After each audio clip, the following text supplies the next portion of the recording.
আসসালামু আলাইকুম। আশা করি সকলে সুস্থ এবং ভালো আছেন। আমরা গুণনীয়ক এবং গুণিতক, গুণনীয়ক এবং গুণিতক এই দুইটা টপিক না আওলায় ফেলি, গোলায় ফেলি, কেন যেন মাথায় থাকে না।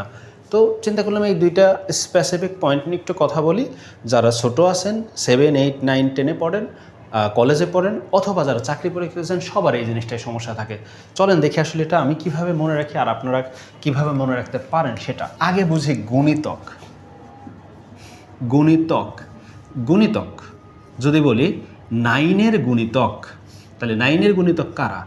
9-কে 1 দিয়ে গুণ করেন, 9-কে 2 দিয়ে গুণ করেন, 9-কে 3 দিয়ে গুণ করেন,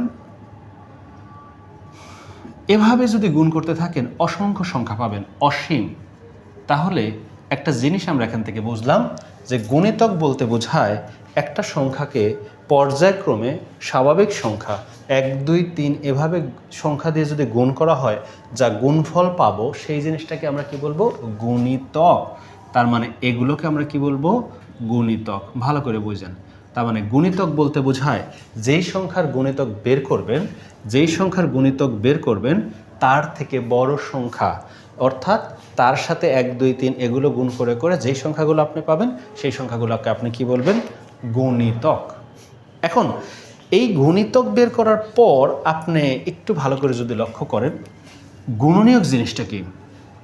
গুণনীয়ক জিনিসটা হচ্ছে কি আপনার আরেকটু খুবই মজার ব্যাপার। সেটা কি? গুণনীয়কের আরও কয়েকটা নাম আছে।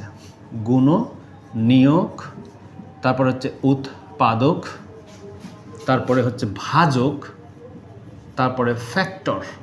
আমি আসলে সবগুলো নামকরণই করতে চাই গুণনীয়ক। মেইনলি কাজ হচ্ছে গুণনীয়ক। আপনি বুঝেন, গুণনীয়কের সাথে আপনি আরও মনে রাখবেন গুণনীয়ক যা তাহাই উৎপাদক, তাহাই ভাজক, তাহাই ফ্যাক্টর। দেখেন কিছু সামান্য কন্ডিশনাল ডিফারেন্স থাকে, বাট আপনি মনে রাখবেন আপাতত ক্ষেত্রে এই জিনিসগুলো নর্মাল আমাদের যেই সকল কম্পারেটিভ এক্সামগুলো থাকে বা ম্যাথমেটিক্সের ক্ষেত্রে জেনারেল নলেজের জন্য এগুলো সব সেম।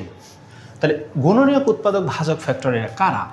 এই জায়গাটা আপনি যদি লক্ষ্য করেন, একটা সংখ্যা ধরেন 10, এই সংখ্যাকে কি কি দিয়ে ভাগ করা যায়? নর্মালি আমরা চিন্তা করতে পারি 1, তারপরে 2, তারপরে 5, আর কিছু দিয়ে ভাগ করা যায়? হ্যাঁ, 10। তাহলে এই যে একটা সংখ্যা 10কে যে সকল সংখ্যাগুলো দ্বারা ভাগ করা যায় সেই সকল সংখ্যাগুলোকে আমরা বলতে পারি কি?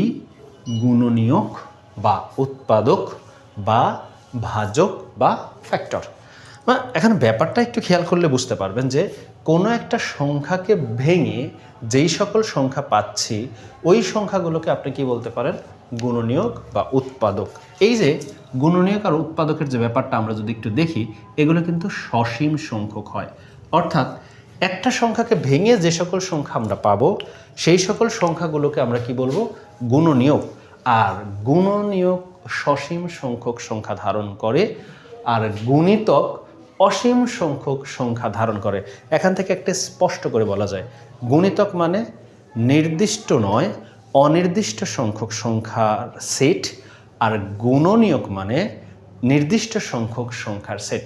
আবার বলি, গুণিতক মানে হচ্ছে গিয়া অনির্দিষ্ট বা অসীম সংখ্যক সংখ্যার সেট, আর গুণনীয়ক মানে হচ্ছে নির্দিষ্ট সংখ্যক সংখ্যার সেট বা সসীম সংখ্যার সেট।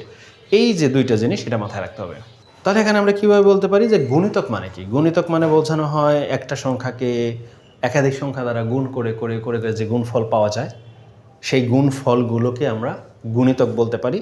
তাহলে গুণিতক জিনিসটা কি?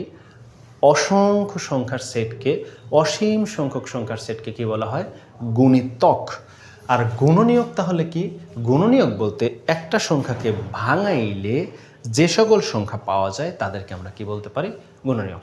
আশা করি আপনি অসীম এবং সসীম যদি বোঝেন, গুণনীয়ক এবং গুণিতকটা বুঝতে পারবেন। তো এই ছিল আমাদের গুণনীয়ক এবং গুণিতকের ব্যাপারটা। আপনি আশা করি যদি একটু ভালো করে খেয়াল করেন আর বারবার পড়েন তাহলেই হবে। আসসালামু আলাইকুম।